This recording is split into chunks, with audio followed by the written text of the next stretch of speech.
Nɛgɛ kanɲɛ 18 o bɛ monturu ɲuman bɛɛ lajɛlen sanfɛla la o de kelen fana bɛ Jani.ml FM ma ale kɔnɔna na maa minnu sɔgɔlen don an na Mali kɔnɔ Mali kɔ kan minnu b'an sɔrɔ bɔlɔlɔ siraw fɛ k'aw bɛɛ lajɛlen fo k'aw waleɲuman dɔn Danaya TV maaw k'aw fo k'aw waleɲuman dɔn Misabugu 24 ka taa se Majura TV ma tubakaw fɛ k'an b'u fo k'u waleɲuman dɔn Web TV caman sɔgɔlen don an na an bɛna o fana ka lisi ta parce que nin waati in na o caman bɛ kiiri bɔ ani arajosow caman minnu bɛ yen an tɛ minnu tɔgɔ fɔ waati ni waati an b'u bɛɛ lajɛlen fo k'aw waleɲuman dɔn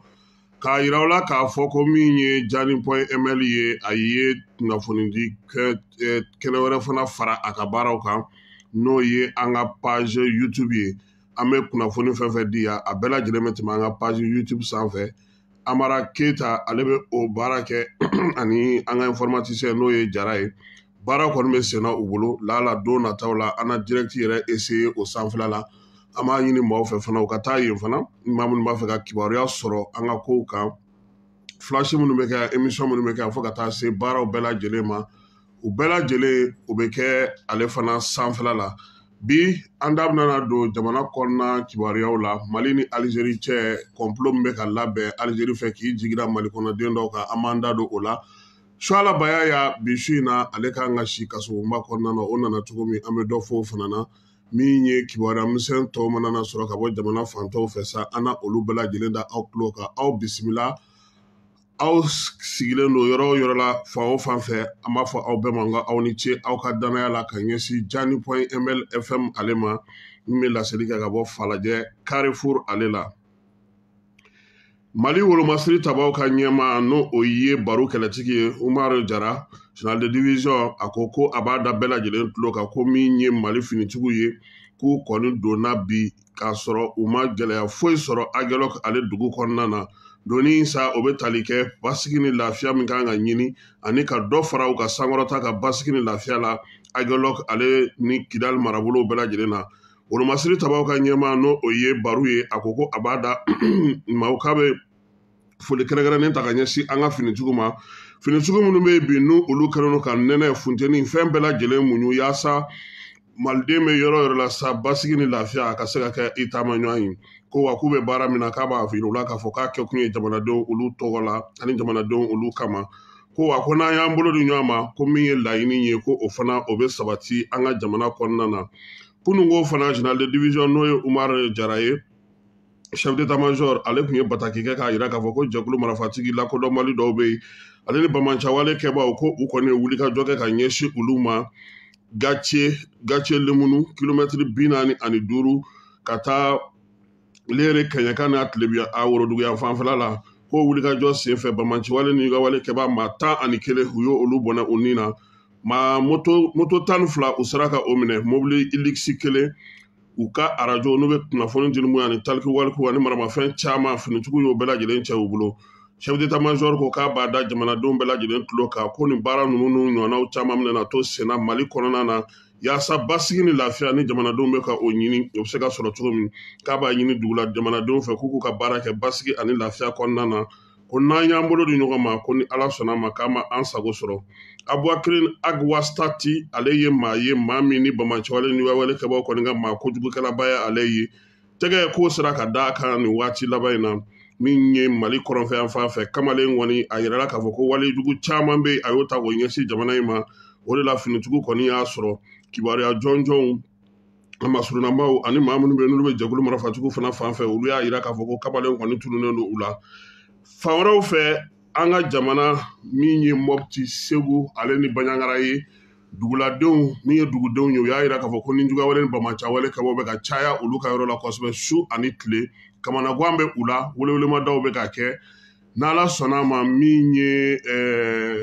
Komani Tanapo ni ale ye mori ye a bɛ nin yɔrɔ ninnu na a ka maaw kan ka na an fɛ yan n'u kan ka masala baara minnu bɛ sen na ani ale yɛrɛ jɔyɔrɔ ye min ye n'Ala sɔnna ma Ouédraogo an n'ale kan ka ɲɔgɔn sɔrɔ dɔgɔkun in kɔnɔna na a ka se ka ɲɛfɔli kɛ an ye baara min bɛ sen na ni an bɔra o yɔrɔ la sa yɔrɔ min bɛ yen n'o o ye Famabugu ye Famabugu ale ni Buwacɛ kilomɛtiri damadɔ de don o bɛ Sogolon fanfɛla la u y'a yira k'a fɔ ko yen fana ko olu fana degunnen don kosɛbɛ bi nin waati in na min ye malokanw kɔni bɛ sen na nka tuma o tuma mugukan de bɛ bɔ maaw olu kɔni bɛ u yɛrɛ ɲini ka taa min ye bamancɛwale ni wawale kɛbaa ninnu u bɛ n'u duuru u ka malo tigɛlenw na ka taa ni olu ye ko fɛɛrɛ ni dabali kɔni ko n'o sera ka sɔrɔ o bɛ diya olu ye kosɛbɛ sabula u y'a yira k'a fɔ ko Sogolo yan fan fɛ nin waati in na malo kɔni a ɲɛna fo ka taa fɔ ko k'a tɛmɛ a dan kan nka u bɛ ka baara ninnu kɛ nin waati in na u mago bɛ finitigiw la u bɛ se ka u lakana cogo min na Kidali polisiw olu ye siganamaa dɔw k'u minɛ maa minnu kun nana don Kidali kɔnɔna na ni minɛn cɛjugu dɔw ye a dɔw fana minɛna Agɔlɔk ale sira fɛ polisilakaw kɔni kun y'u minɛ k'u bila kaso la nka ni sɛgɛsɛgɛw bɛɛ lajɛlen kɛlen kɔfɛ min ye Kidali polisiw ka ɲɛmaa ye n'o ye contrôleur principal Ali Fadebi Dumbiya ye n'ale yɛrɛ ye directeur régional de la police ye Kidali kɔnɔna na ale y'a yira k'a fɔ ko u ye maa ninnu kɔni labila u ka sɛgɛsɛgɛliw bɛɛ lajɛlen kɔfɛ labilali a kɛra min ye jamana ɲɛmaaw minnu bɛ Kidali kɔnɔna na olu ka laɲini ye laɲini min don fana a bɛ tali kɛ basigi ni lafiya a bɛ se ka na cogo min na dugu kɔnɔna na min ye ɲɛmaaw ye o kɔni y'a yira k'a fɔ ko ni maa kofɔlen ninnu olu n'u ɲɔgɔnna wɛrɛw maa minnu bɛ yen n'u bɛ na ni minɛn sugu ninnu kɔni u tɛna se ka to yen cogoya si la u ka don ni minɛn ye min bɛ dan sigi maa tɔw olu ka sigi la Kidali ale kɔnɔna na Kidali gouverneur n'o ye El Hadji Gamu ye ale ye munumunu salo kɛ ka taga yɔrɔ bɛɛ lajɛlen lajɛ sa yaasa a yɛrɛ bɛ se k'a ye cogo min a ka dugu kɔnɔna na n'a ka région kɔnɔna na faso ka cakɛda minnu bɛ yen Gamu ko k'a kɛra jigitigɛ ye dɛ ko min ye gouvernement yɛrɛ ni faso ka cakɛda ni faso ka baarakɛyɔrɔ minnu bɛ yen k'a bɛɛ lajɛlen tiɲɛnen don ko bâtiment bɛɛ lajɛlen halakilen minɛnw karila ka b'u la chaise tara yɔrɔw karila ka yɔrɔ dɔw yɛrɛ yɛlɛma k'olu kɛ ɲɛgɛn ye mɔgɔw bolo Gamu ko tiɲɛ yɛrɛ la ko min yelen filɛ nin ye ko wa fana ko magoɲɛminɛn caman bɛ yen ka ko dɔw bɔ ka porte dɔw bɔ ko ka ko damatɛmɛ wale ta ka ɲɛsin faso ka so ma wa dɔw fana tolen don fo cɛncɛn de kɛra ka don a yɔrɔ bɛɛ lajɛlen fa a ko a kɔni b'a ɲini maa minnu sera ka segin nin waati in na n'o ye polisiw ni gardiw ni gendarmew ni sapeur pompiers ni eaux et forêts ni douanew ye ka taa se école ko mɔgɔw ma ale ni kɛnɛya ko mɔgɔw k'u jija musaka min b'u bolo nin waati in na u k'o kɛ ka yɔrɔ ninnu larawuli nka min ye gouverneur ye a ko a bɛna wuli ka jɔ kɛ yaasa nin yɔrɔ ninnu bɛɛ lajɛlen bɛ se ka dilan cogo min na ka ɲɛ ko sabula u bɛ ka welewelemada bila k'a fɔ ko bɛɛ ka segin ka t'i sigiyɔrɔ la bɛɛ ka segin ka t'i ka baarakɛyɔrɔ la ni baarakɛyɔrɔ yɛrɛ kɛlen don yɔrɔ ye bi maa tɛ se ka don yɔrɔ min yɛrɛ la kundon yɔrɔ tɛ yen foyi tɛ se ka kɛ yen ko fo baaraw ka kɛ teliya la o de la u ye polisiw ni jɛkulu minnu sigilen don bi segira ka taa bi n'o ye faso ka cakɛjɛkulu ye n'olu sigilen don ka taa bi Kidali kɔnɔna na u y'olu caman fo k'u k'u jija yɔrɔ minnu bɛ u bolo u ka se ka olu dɔw dilan yanni fanga yɛrɛ ka wuli ka jɔ kɛ san wɛrɛ ka se ka dɔw dilan nka teliyara mɔgɔ bɛ minnu na u kɔni ko olu baara u bɛna kɛ guvɛrnɛri yɛrɛ y'a jira k'a fɔ ko o bɛna kɛ olu fɛ o b'a jira k'a fɔ ko Kidalikaw olu fɛ halisa maaw mago bɛ yɔrɔ la yɔrɔ min na u bɛ se ka baara kɛ cogo min n'an segira ka na Bamako an y'a jira bɛɛ lajɛlen na kunungo k'a fɔ ko min ye wajurukɛla Suala Bayaya Ayidara ye ko ale kun welela biji la weleli in kɔni senfɛ a taara min ye Suala Bayaya ye a kɔni mɛnna biji mɔgɔw bolo yen a yɛrɛ sira yen a sira biji la sɔgɔmada joona in na sa biji mɔgɔw kɔni y'a la a ta ani sɛbɛn min a ye kuma minnu fɔ a ye jaabi min di olu ma ɲininkaliw kɔfɛ u y'o da a yɛrɛ kan k'a bila u ka mɔbili dɔ kɔnɔ ka taga na a ye procureur fɛ yen procureur min ye papier di k'a fɔ ko a ka taa lamɛn o procureur tɛ dɔwɛrɛ ye o ye docteur Adama Kulubali ye ni ale ye cybercriminalité procureur ye n'a bɛ commune 6 la yan tribunal kɔrɔ la a ko ko Suala Bayaya ye nɔ minɛna bi k'a bila ka taa kasobonba la sababu min na o ye k'a fɔ a ye kuma fɔ min bɛ dankari Mali jamana la wa a ye kuma fana fɔ ka tila ka kumaw bila bɔlɔlɔ sira fɛ kuma minnu n'olu tɛ tiɲɛ ye wa a ye kuma dɔw fana fɔ ko olu da mɔgɔ dɔw la k'a sɔrɔ o bɛna ni basigibaliya ye jamana kɔnɔ min ye Suala Bayaya ye 11h30 wagati u taara n'a ye kasobonba la biji mɔgɔw de taara n'a ye maa min na olu bɛ ka nin baara bɛɛ lajɛlen kɛ yan o y'a sɔrɔ Suala kanubaw n'a lafasabaw bɛ biji da la ho la ye olu tun t'a dɔn yɛrɛ Suala bɛ yɔrɔ min f'u jɔlen don dɔ de taara f'u ye ko aw bɛ a ka karamɔgɔ bɛ kaso la ko cogo di ko ko ninnu solila ka taa ni cɛ ye Kulubalikɛ fɛ yen o de la bi sogonikɔ yan mankan ma ye a la c'est vrai polisiw tun bɛ yen gardiw tun bɛ yen mais jama fanba bɛɛ lajɛlen tun bɛ Bamakɔ kura de olu bɛ kuma min o y'a sɔrɔ ninnu tilar'u ka baara la donc Suala u y'a jira k'a fɔ k'a ka kiiri a kan ka kɛ mars kalo tile 4 san 2024 a bɛ kɛ polo cybercriminalité yɛrɛ tribunal kelen in n'a ye n'Ala n'a kira sɔnna a ma a bɛ kɛ o la Suala ka ko in an bɛ min fɔ mɔgɔw ɲɛna a la kurantigɛ ko kuma tɛ n'o tɛ anw yɛrɛ caman fɔ la yan sa dɛ dibiw caman kɛra na an y'an da sagow fɔ degunko la n bɛ bɛɛ hakili lajigin fana k'a fɔ gɛlɛyaw mana kɛ jamanadenw kan n'i y'o fɔ o bɛ se ka faamuya mais sɛbɛn dɔw de bɛ procureur bolo u bɛ ka baara kɛ a kan kiiri dɔw mori dɔw minɛlen don olu baara bɛ sen na Suala da donna o la o ka tɛmɛ ka bɔ yen kuma dɔw fana fɔra a fɛ i n'a fɔ u y'a fɔ sɛbɛn kɔnɔ cogo min olu t'i bɛn tiɲɛ ye tiɲɛ ne yɛrɛ terikɛ don Suala ye n terikɛ ye an ka di kosɛbɛ bonya b'an ni ɲɔgɔn cɛ mais kurantigɛ ko kuma in o bɛ bɛɛ da don o don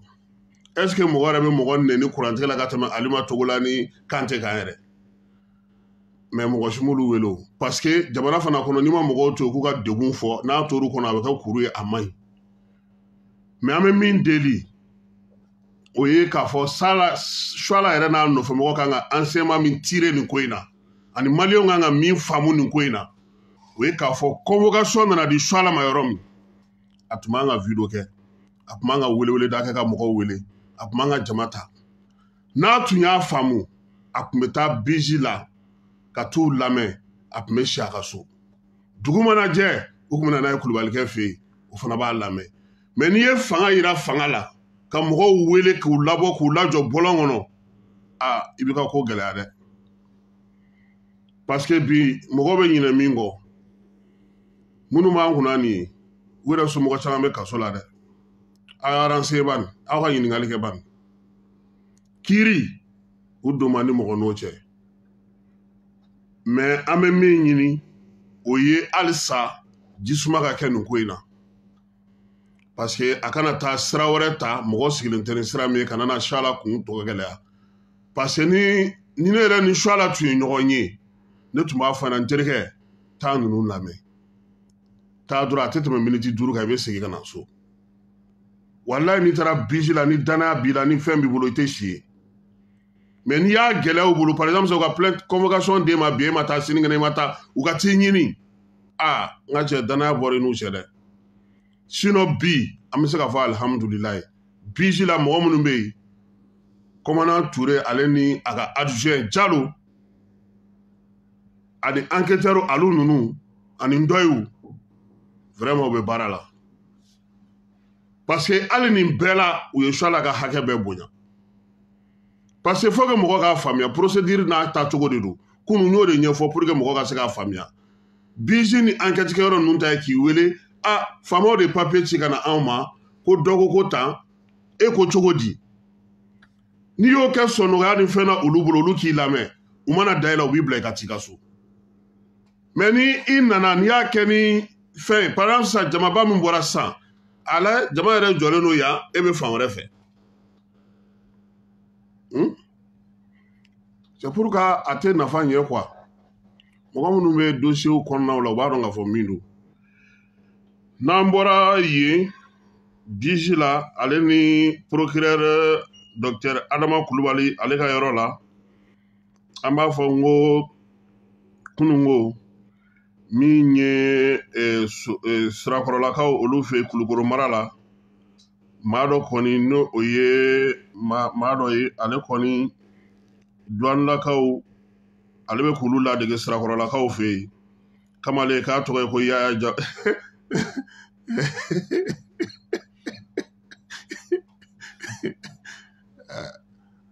baba y'u sago sɔrɔ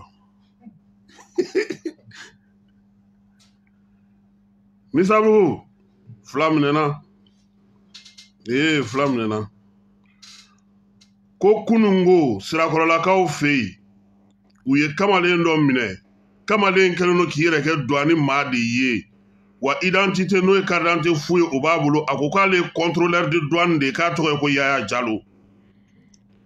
mɔgɔw ko e ye Yaya Jalo ye u ye ɲininkaliw busamisɛn gwa kamalen na a na kɛ ale binyɔrɔ ma ɲɛ sabula maaw hakili sigi maaw bɛ ko caman su u y'ale de ɲininka sa o i b'a dɔn n'i tɛ min ye i t'o ye fulakɛ ko jɔn wa la k'a donna ta bɔra ko n'o don an bɛ di polisiw ma fɔlɔ i ka ko ka taa sɛgɛsɛgɛ min ye maaw ye halisa an bɛ segin polisilakaw ka kuma kan sanyɛlɛma in na aw minnu ye baarakɛlaw ye ni wari ye bɔlɔn kɔnɔnaw la a y'aw kɔlɔsi aw yɛrɛ la aw minnu bɛ yen ni baarakɛyɔrɔw b'aw bolo mɔgɔw kana k'u ye impôt mɔgɔ ye u ye énergie mɔgɔ ye u ye douane mɔgɔ ye u ye nin mɔgɔ ye a y'a ko sɛgɛsɛgɛ c'est vrai tiɲɛ don san laban na impôt ni douane ni mɔgɔ dɔw u bɛ yaala mɔgɔw ka dudaw ni mɔgɔw ka baarakɛyɔrɔw la ka taa mais a y'a sɛgɛsɛgɛ n'o y'a sɔrɔ u yɛrɛ don pharmacie tigiw rôtisserie tigiw dibi feereyɔrɔw orange monnaie station tigiw maa bɛ yen ni baara kɛ ni wari ye kana musakaba bila i kun nin waati in na farati b'a la polisiw kumakan don n ka cɛ ma fɛn sɔrɔ n'i ye n yɛrɛ sɔrɔ ka bon dɛ yɛrɛkun sɔrɔ ma nɔgɔ sɔrɔ la n'an bɔra jalokɛ la k'an balimamuso dɔ fana kun ko bi ko f'ale k'i fili ba kɔnɔ 3e point na ne ko ne ba in kun tɛ fɛ k'a fili sinɔn ko mɔgɔ y'a deli k'a ko k'a yɛrɛ y'a faamu ba jiginnen don sisan n'i y'i fili nin farakolo in jɛla ye an da ye k'i ta ka taa selika kɛ k'a nana ka mɔbili jɔ ale yɛrɛ tora filɛli ni filɛli de ko mɔgɔw ko non ko f'ale k'i fili ba ko non ko e delilanba ka n'i fili ko degun min b'ale da la bi k'ale de b'a ko non ko u y'a minɛ Misabugu aw y'a kibaruya sɔrɔ o cɛ sɛgɛn kana ma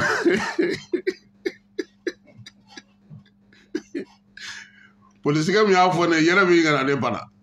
n'o ko polisikɛ ma ko a tun tɛ fɛ k'a fili n ta kun ta ye o cɛw minnu jɔ olu b'u yara kɔnɔ de un coup k'a nana ko a y'i mɔlɔnti mototigi ninnu y'a ye olu ko ko est-ce que nin tɛ fɛ ka fili ba kɔnɔ ko walayi k'ale degunnen don ko e de la k'a ye na ko muso bɛna a yɛrɛ fili ba kɔnɔ ya Misabugu gɛlɛya man ɲi sɛŋɛ man ɲɛgwa man kamanagwa man n'an bɔra o la banamakaw fɛ yen maa 60 n'o b'olu ka commission kɔnɔna na ko u y'olu kala dugukolo ko yaasa u ka dugukolow bɛ se ka kisi cogo min sɛnɛkɛforo bɛ se ka kisi cogo min na o baaraw o lakɔlɔsiliw u bɛ se ka kɛ u yɛrɛ ye cogo min na o kalansen o kɛra olu kunna banamakaw fɛ yen burɛmukaw k'olu fana fɛ yen ko pinasi dɔ ko o binna pinasi in kɔni binna maa ni ma to a la ko nka minɛnw doniw u ka da dumunifɛnw ale ni ko wariba dɔ ko ji y'o kunu ko cɛ fulakɛ k'a fana sigi k'a kɛ kasi ye k'u k'a ɲini dɛ a ko pinasi tigi mɛ ne t'a dɔn mɔgɔ bɛ se ka 10 millions bila i kun ka don kurun kɔnɔ cogo min na quoi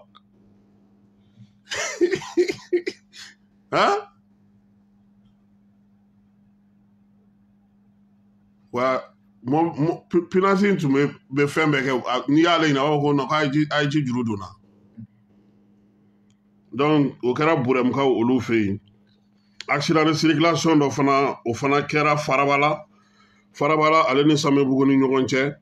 min ye maa kelen o de nin tora o la ko sabula min ye cɛkɔrɔba ye ale de kɔni ni kamiyɔnba nana don ɲɔgɔn na kamiyɔnba in o kɔni kɛra cɛkɔrɔba in sata ye o la sa polisi minnu bɛ kitakaw fɛ ani sapeur pompier maaw olu bolila ka na joona ka na fure cɛkɔrɔba in kɔni su ta ka taa n'a ye ale ma se ka bɔ a la yaasa ka se ka kow bɛn ni kelenya sabati an ka jamana kɔnɔna na min ye diinɛtigi minnu bɛ yen olu kɔni bɛ ɲɔgɔn kalan ɲɔgɔn kalan in ye min ye ka se ka hakililaw di ɲɔgɔn ma o baaraw bɛɛ lajɛlen u y'a yira k'a fɔ ko nin waati in na o bɛ ka kɛ sankaw fɛ yen san kɔni u ye bɛɛ lajɛlen fara ɲɔgɔn kan yaasa sa cɛfɔ ni kan bɛɛ bɛ se ka kɛ cogo min na maaninfinw yɛrɛ bɛ se ka sigi ka kuma cogo min yaasa ka se ka kɛlɛw ni fɔnkoɲɔgɔnkaw bɛɛ lajɛlen kunbɛn u ka sigida la ko min ye jɛrɛ in ye ko alimankaw ye musaka bɔ a la ale ni kanadakaw yaasa ka se ka kalansen kɛ ye sankaw olu kunna ye tomiyankaw fɛ yen denmisɛnw ni musow ka tɔn olu kɔni farala ɲɔgɔn kan sa ka se ka barosigi dɔ sigi sen kan barosigi min ni o bɛ kalan kɛ yaasa olu fana bɛ se cogo min na ka u yɛrɛ jeniyɔrɔ fin u ka yiriwa n'u ka cɛsiri u ka taaɲɛ baaraw la u y'a yira k'a fɔ ko maa 45 o de nana o ko in kɛnɛ kan o kalan fana o sigira sen kan Pays-Bas ale fɛ ale ni baɲumankɛ tɔn bɛ n'u b'a fɔ ma ko Amapros and CAR ko baara in kɛkun kɔni ye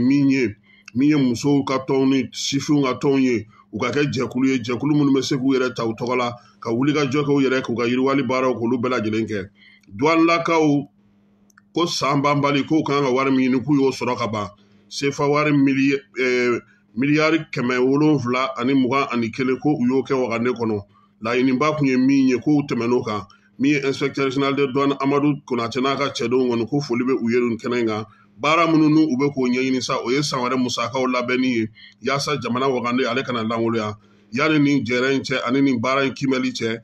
min ye inspecteur général de douane Amadu Konate n'a ka cɛdenw u tun bɛ Wagadugukaw fɛ yen Mali Burkina ani Niger olu kɛlen don k'u bolo di ɲɔgɔn ma cogo min na douanelakaw olu fana fara ɲɔgɔn kan ka fɛɛrɛ dɔ sigi sen kan fɛn min bɛna n'a to u bɛɛ lajɛlen ka filɛlanw u ka jateminɛnanw bɛɛ lajɛlen bɛna na kɛ kelen ye donitaw ani donibatigiw ale ni juraw olu bɛɛ lajɛlen bɛ se cogo min na yaasa ka se ka taa ni ka segin ko o baaraw kɛ Sheikh Mahmoud Diko ko ale bɛ Algérikaw fɛ yen Algérie jamanakuntigi ko o y'a bisimila a bisimilalen kɔfɛ sa min ye Algérie service de renseignement mɔgɔw ye a wolomasiri tabaw ka Diko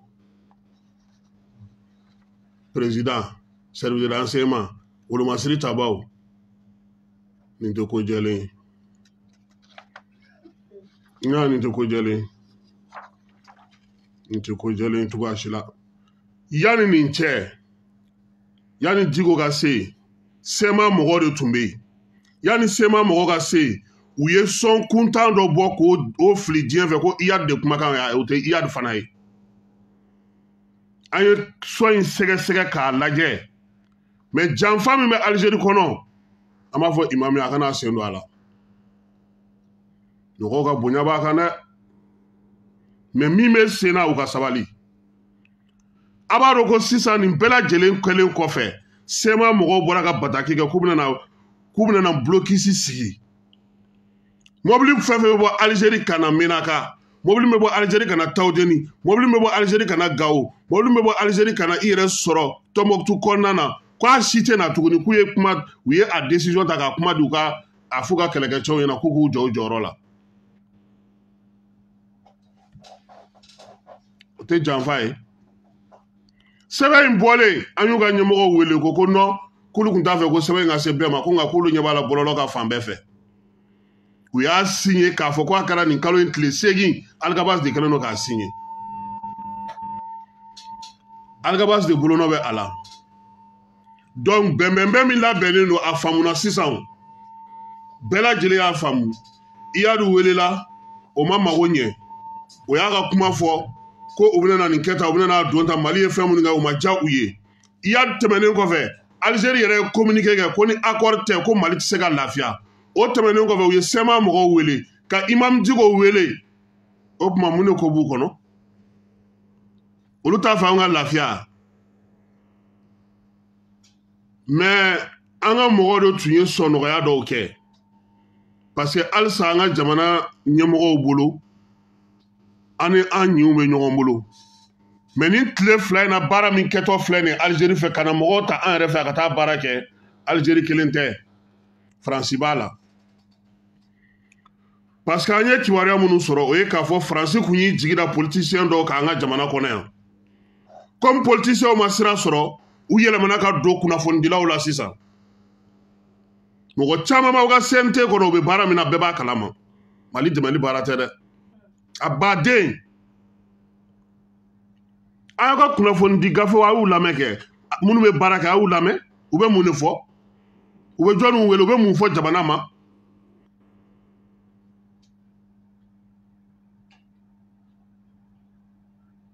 mais heureusement kunu Assimi ye Irisiw k'ambassadeur min Mali la Assimi y'a bisimila n b'a dɔn min don nka an b'a sɛgɛsɛgɛ parce que ko dɔ kuma sera quoi anw ni Algérie dancɛ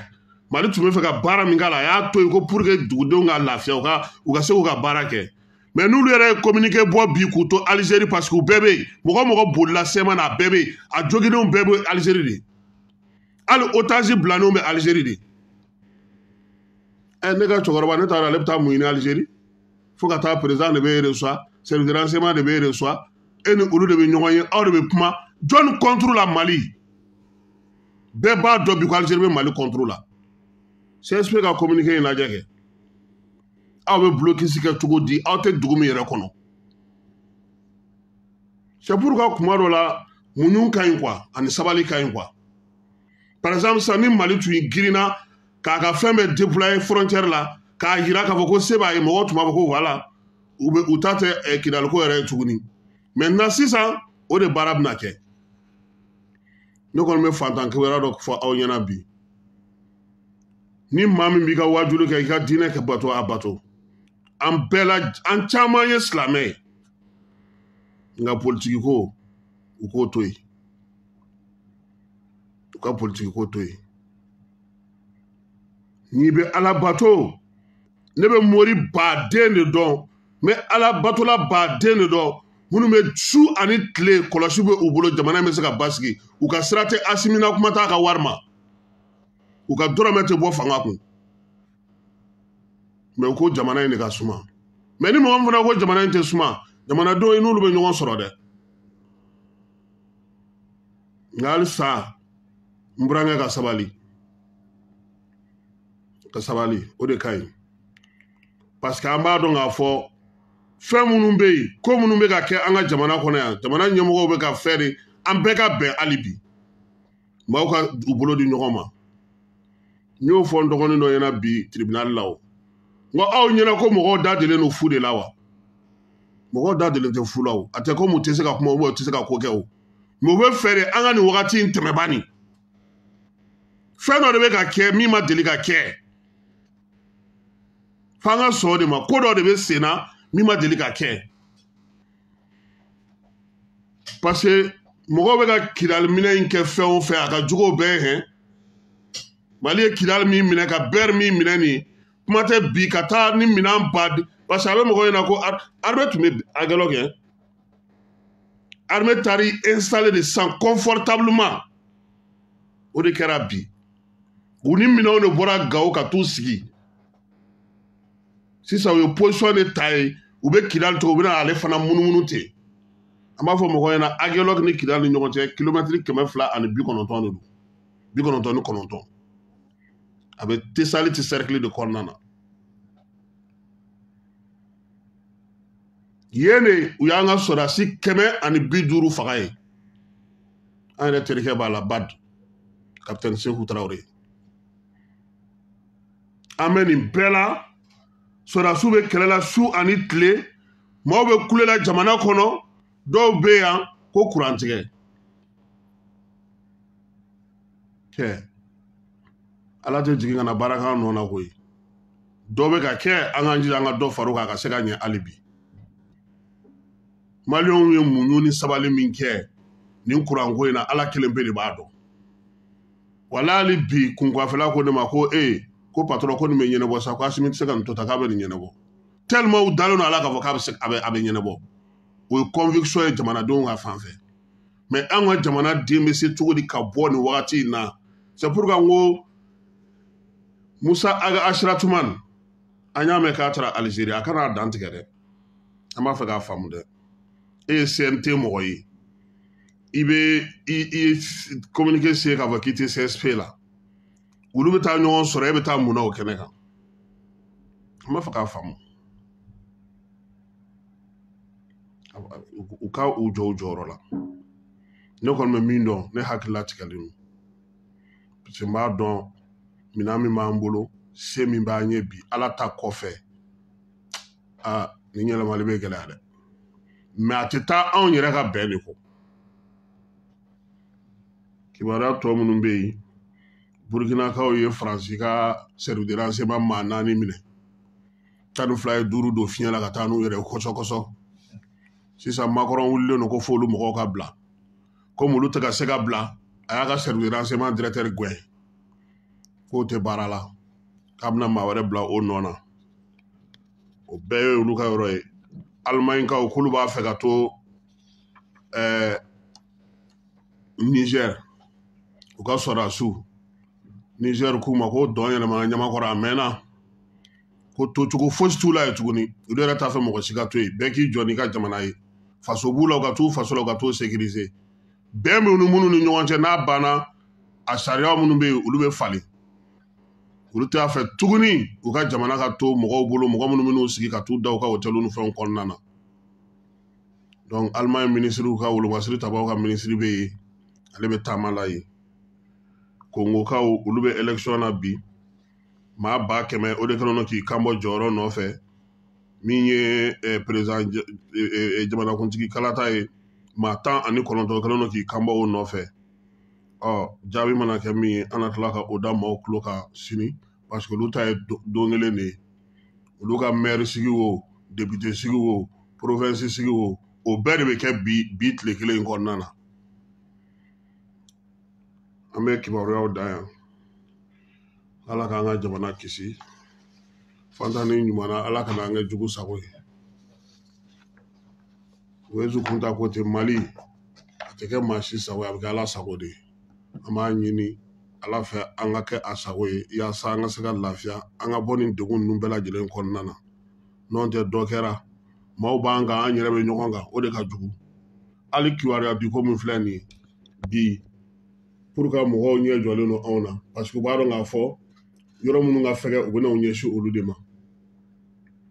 n'o tɛ politiki mɔgɔ caman kun y'i firifiri u y'a ye k'a fɔ k'a tɛ se ka nɔrɔ da de Misabugu an b'aw fo Kabala k'i fo Keba i yɛrɛ bɛ yan bi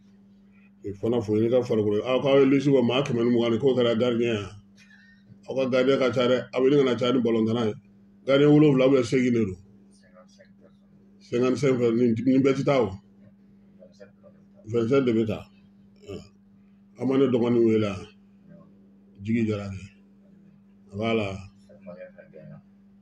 u ye fɛn ninnu gosi yan o ɲɛna